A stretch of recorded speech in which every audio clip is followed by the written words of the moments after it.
Well, the sleeping nights are very rude. Hello everyone and welcome to Sword Art Online episode 21 review, and sorry that I didn't review episode 20 last week. I didn't have time, but I will do it after this one, maybe. Well, oh, bit of a froze there. Bloody hell. But anyway, yeah. Yeah, the sleeping nights are utter dicks for the most part, and I'll explain why I think that. Well, obvious reasons, but still.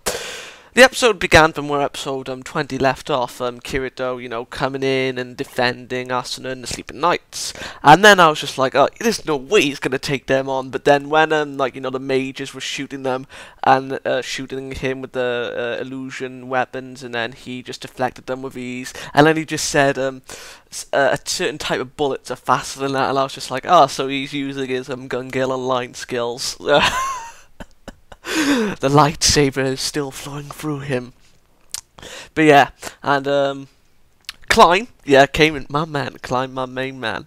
And Excalibur was used, and I didn't actually expect that, to be honest. But okay, not living learn. What was I thinking now? It was cool to see Excalibur. I mean, at least it wasn't wasted. But yes, I was hoping for a bit of Shinon, coming in with Klein, in a bit of a defense. But yeah, one thing I want to bring up though, I'm surprised that Kirito and friends haven't formed the guild themselves. When Asuna. Oh, no, I don't think she'd leave the guild if they were in a guild.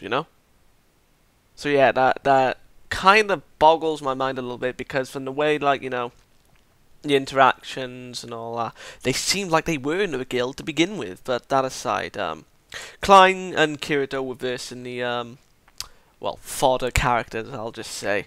And there was a bit of fighting with the Sleeping Knights, and then Asuna versing the other 20 guys, and Asuna just going in crazy.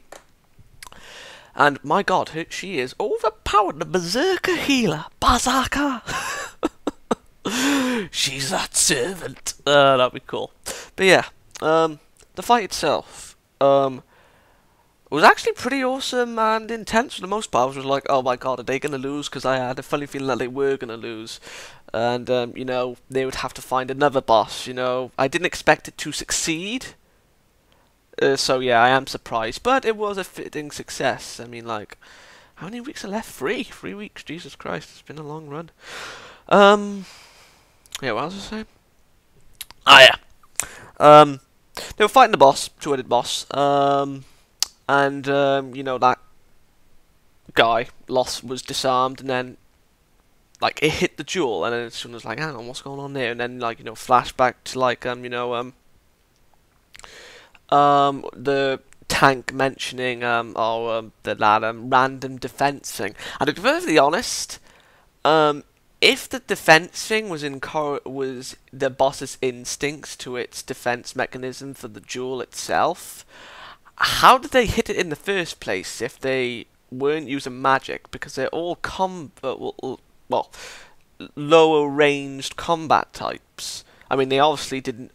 Yuuki obviously didn't use that ability, like she did in this episode. Otherwise, they would have killed it. So yeah, it makes me wonder how that defense mechanism activated in the first place. But yeah, that's kind of a gripe from me. It doesn't make sense. But yeah, no, there isn't any archers. I just noticed, and from the looks of it, from the way they acted now in this raid fight, Asuna only went out of healing in this fight. She didn't use her icicle projectiles like she did in this one. So yeah, Yuuki being a total boss, and she is interesting, but I think the opening is kind of a spoiler. I mean, I was going to say, is Yuuki a bastard? Well, yeah, that would be the right term, wouldn't it? Yeah, I'm thinking of bloody Game of Thrones a lot. Anyway, when she said sis, in the opening, there's 2 babies, and then they grow up together, and then transform into Yuuki. I mean, I don't know what that means. I mean, if they transformed into both Asuna and Yuuki, then it would be kind of a spoiler. I mean, there is kind of well, actually, there's more of a resemblance between Yuuki and Kirito, but that aside, I mean, with the Shinon thing, I mean, still, that would have been awesome. But anyway, that aside, there is a small resemblance between Asuna and Yuuki. So, and for the way she acted at the end of the episode with when she was crying when Asuna said, "Oh, you called me sis again, once in the boss fight and now again," and she started crying. So is she her half sister? I mean, I don't really know why she would be crying, but it would make sense. I mean, unless she's just calling her sister. Well, actually, there's never been that kind of thing, in this series where they call them sister or brother for the sake of it, like in most animes I see. But yeah, well, the only time they ever call them that is when they're not related. They never call it on a whim. I'm just gonna say, yeah. So yeah, that nice theory got me theorizing. Okay, brownie points. So yeah, they won the fight, and there was a little bit of seriousness. I mean, I don't really know what's up with the knights. I mean, no, I'll mention that in the thing. So yeah, they go on the plan. They're planning to celebrate. Rent at a bar. Gotta bring the rum, and then when Asuna offers, to use the cabin, they were a little bit apprehensive. Well, no. The Sayune, I think her name is.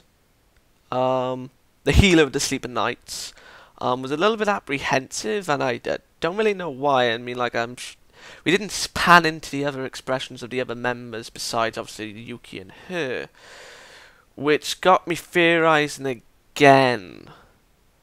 I actually thought that Yuuki was an AI. I had that theory where the AIs were freed in the Excalibur arc. Well, I think it is actually in this one where the AIs are freed, but obviously that theory's gone since the lockout was shown at the end. But was Sune and the Sleeping Knights, well, actually, the other members of Sleeping Knights, I think they're NPCs, because they don't show that much emotion for all things considered. I mean, when serious themes happen, or distant ones, I suppose, like secretive ones among the Sleeping Knights, mainly with Yuuki and the healer of the Sleeping Knights, I mean, it only goes to those two for the most part. More of the serious atmospheres, But yeah, sorry. At the cabin, Yui and Kirito have prepared a little meal. And they had faith that they were gonna win, which is fair enough. I mean, you would do. But still, I mean, to be perfectly honest, I wouldn't. But they won, so fair enough. I mean, it's the cynical side of me. Sorry. So yeah, and then in the part when they, they're stuffing their faces, and I think it was Yuuki or Sayune, either one, mentioned about the offering, you get a drop from the boss. I mean, I don't know how you can forget that, but fair enough, they were probably having too much fun, which I can understand. I mean, I did think that. Now, the offer for the guild thing, I mean, I don't know what's going on with them, but, Yuki said you learn more from fighting. Fair enough, then, if she goes for that concept, then she obviously has the ideology that through combat, people fighting with essentially a life or death situation, figuratively speaking now, of course, they're obviously going to form an attachment.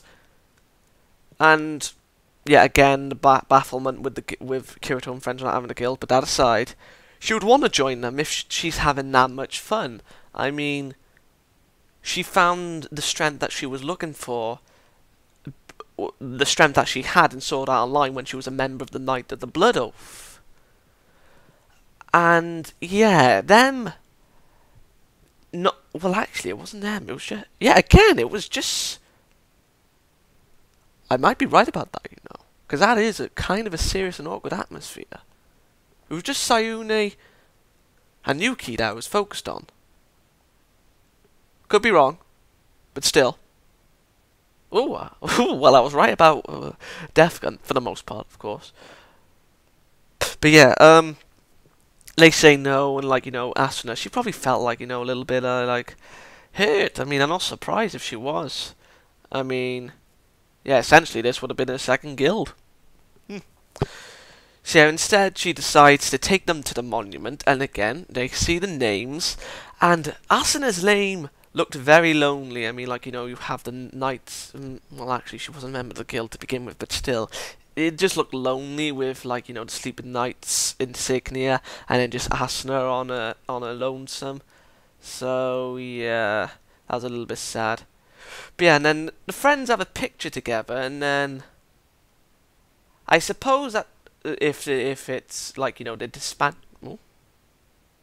if they're disbanded in spring, yeah, spring. I mean that was like the type of cliched theme where that I like friends taking a picture together for one last time, where circumstances forces them to separate because they're obviously going to separate if the guild is being fully disbanded and Asuna can't join. Yeah, I still don't understand why she can't join until then. I mean that's just rude. Well, mean even. I mean, you ask her. I mean, oh my god, are they those type of people where like, oh, I need you to do this for me, and then that's it, we're done with you? Because that was literally what I was getting from them. Because she helps them defeat the boss. She literally like sold it. For all things considered. I mean, if it wasn't for her noticing what the gem did, Yuuki wouldn't have been able to kill the thing. They would have wiped. So yeah, and then the crying thing, and then the logging out thing. I don't know what's with her. I mean, we won't know until we get some character development for her, which I'm hoping. I mean, if the circumstance of them disbanding is a good reason, then, well, no. If the circumstance for Asuna not being able to join the guild is a good reason, then fair enough. The other members being NPCs aside, if it is another reason. But still, it would just be Yuuki. Oh god. The NPC theory aside, let's say they're all humans. Oh, what was I forgot. I've confused myself. Oh, whatever. But yeah, it was a good episode, very solid. But still, I mean, I don't hate the Sleeping Knights. I mean, they haven't given me a reason to, but I just want to know why they won't let her join. Don't tell me if you know. I want to be surprised. So yeah, 9 out of 10. Very enjoyable. Yeah. It got me theorizing, and twice I might add. I mean, one is a bit far fetched, but still, live and learn. Yeah, character development for Suna all around. Like we've never seen this side of her for the most part. I mean, the only time we saw her use such skills was in Sword Art Online, but the Yanning card arc, and that was just like at a table, round table, motherfucker. But yeah, I mean it was good to see her tactician side in action. Is it tactile? I don't know. But yeah, 9 out of 10. See you next week.